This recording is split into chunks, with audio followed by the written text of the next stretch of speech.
Well, let's face this truth and let's face it once, yeah? A percentage of men, 90% of men are hypocrites by nature, especially when it comes to this Chike and Frankie Doe's case, especially being in Chike's position as a guy who broke the bro code of sleeping with another man's wife. But the truth that we fail to ignore is that this percentage of men who are the hypocrites amongst men will still do the same thing. It's just that they have not had the opportunity to. Some people will do it or have not done it because the person that is closer to them is their friend's wife and they have not had the opportunity to, or they have not been put into that position. Because the truth is that a percentage of young men who die, who are married and have young wives, the people that go about to approach his young widow are still his friends. They will pretend in the name of trying to be there for her, trying to support her, but they have another mission, another agenda, and most of these people are still married men. They are going for a married widow, trying to console her. Most men are not sleeping with people's wife because it's within their environment. Let them leave their environment, let them go to another state. Let's take, for example, a man went for a conference and he meets a very beautiful lady, or he meets a lady that he has crushed on in that same conference, and they both got talking. And probably he found out that she's married.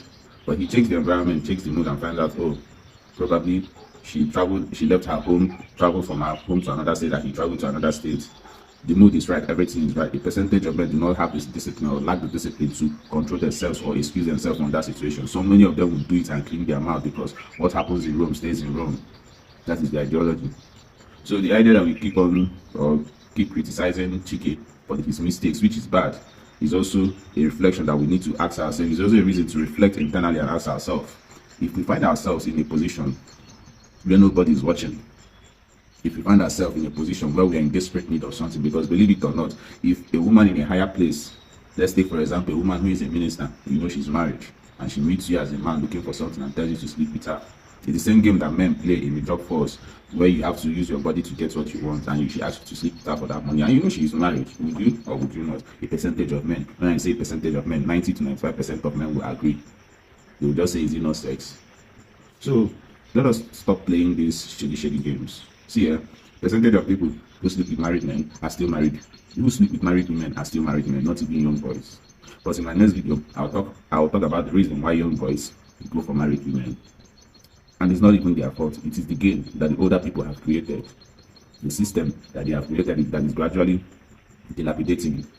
The system created on selfishness. The system created on hypocrisy. That is what is backfiring against us.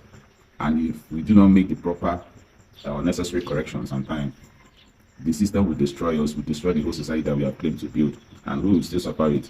It will still be us and our children to come. So do with this information whatever that pleases you. At the end of the day, the word is enough for the wise. Peace and love.